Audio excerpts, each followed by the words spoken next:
दोस्तों WBTET में जो मैथ्स के जो क्वेश्चन आने वाले हैं, कुछ हम लोग क्या करते हैं कि पिछले पेपर्स के आधार पर मैंने कुछ यहाँ पे सेट किया हुआ है, आप इसको देख सकते हैं। जैसे कि कौन से टॉपिक्स पर क्वेश्चन ज़्यादा आते हैं। जैसे कि यहाँ पे बहुत सारे टॉपिक्स लिखे हुए, जैसे कि rule of divisibility, time and work, विनाश, लसपा, मसपा, सरल करो, ज्योमेट्री, मौलिक संख्या के आधार पर कुछ क्वेश्चन आते हैं, घड़ी, परिसीमा, टाइम एंड डिस्टेंस और एटसेट्रा। इसके अलावा भी कुछ क्वेश्चंस आते हैं, लेकिन इन सब चैप्टर से ज़्यादा क्वेश्चन आए हुए हैं, तो उसी के आधार पर हम लोग थोड़ा सा एनालिसिस कर लेते हैं। जैसे कि नंबर ऑफ क्वेश्चन, जैसे कि यहाँ पे हम लोग देख रहे हैं, तो कितना है 4, मतलब 4 क्वेश्चन जो है 2014 में आए हुए हैं। किससे? रूल्स ऑफ डिविजिबिलिटी से, ठीक है ना। डिविजिबिलिटी से क्या हुए हैं कि 4 क्वेश्चंस आए हुए हैं। और उसी के देख रहे हैं कि अगर जो कैंसिल पेपर था तो उसमें 5 क्वेश्चंस आए थे, और नंबर ऑफ क्वेश्चन 1 आए थे किसमें? 2017 में। मतलब कि जो अभी 17 वाला गया पेपर, उसमें एक ही क्वेश्चन आया था डिविजिबिलिटी से। टाइम एंड वर्क, ये जो चैप्टर है बहुत इंपॉर्टेंट है, क्योंकि हर बार इससे बहुत से क्वेश्चन देखने को मिलते हैं। 14 में देखते हैं तो 3 क्वेश्चन इसमें से मिल गए थे, और जो कैंसिल पेपर था उसमें आपको 4 क्वेश्चन मिले थे, और 4 क्वेश्चन आपको 2017 में भी मिले थे। मैंने भी 2017 में एग्ज़ाम पास किया हुआ है, तो उसमें 4 क्वेश्चन देखने को मिला था। विनाश में से जो कुछ क्वेश्चन आए थे तो एक ही क्वेश्चन से 2014 में देखने को मिला था, और बाद वाले में नहीं देखने को मिला।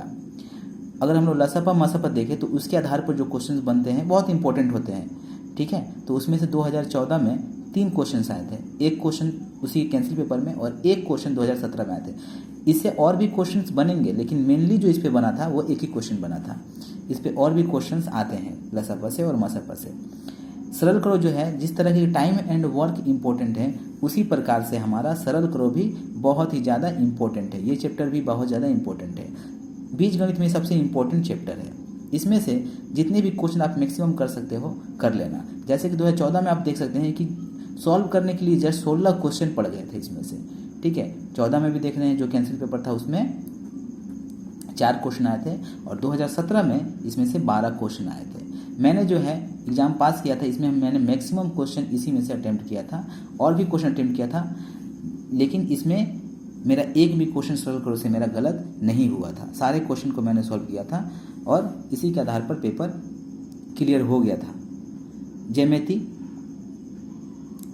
में से 2014 में देखते हैं तो 2 क्वेश्चंस आए हुए थे। 9 में 2014 में जो कैंसिल में उसमें 9 पेपर आए, 9 क्वेश्चन आए थे। तो उस टाइम पे जो कैंसिल पेपर था उसमें ज्योमेट्री के ये 9 क्वेश्चन सबसे मैक्सिमम क्वेश्चन थे, ठीक है ना। ये सबसे मैक्सिमम क्वेश्चन इसमें से आ गए थे ज्योमेट्री से, और 2 क्वेश्चन 2017 में पेपर में आए थे। उसके बाद मौलिक संख्या से देखिए तो 2014 में 1 क्वेश्चन आए थे, 2014 जो कैंसिल उसमें 2 क्वेश्चन आए थे, और 2 क्वेश्चन आपके 17 में। तो मतलब ये एवरेज जा रहा है इसमें से। घड़ी में से सिर्फ एक ही बार आया था, वही कैंसिल पेपर में, कैंसिल ही हो गया। परिसीमा में अगर देखते हैं तो परिसीमा वाले चैप्टर से, ठीक है ना, विभिन्न प्रकार के जो ज्यामितीय आकार होते हैं उनमें से परिसीमा निकालना पड़ता है, और अलग अलग चैप्टर के जो कुछ शेप्स होते हैं उनके परिसीमा निकालना पड़ता है, क्षेत्रफल निकालना पड़ता है।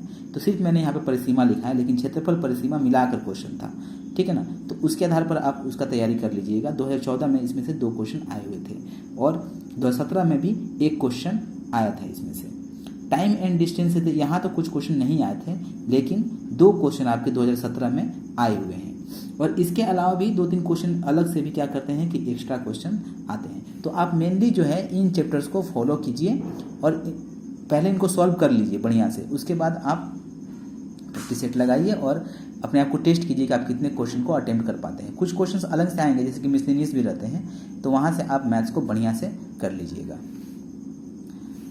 तो मेनली यहाँ पे हम लोग सरल करो, ठीक है, ये वाइटल चैप्टर है। लसपा मसपा यहाँ से भी क्वेश्चन अच्छे आते हैं। टाइम एंड वर्क, इन सब चैप्टरों को आप जरूर कीजिए। इनके अलावा भी और चैप्टर कीजिए, ये नहीं कहूँगा कि बस इतना ही करो, आप इतना कीजिए। और इसके अलावा भी अगर आपको टाइम मिलता है, क्योंकि टाइम तो कम है, इसके अलावा भी आप और क्वेश्चंस को करो। Thank you.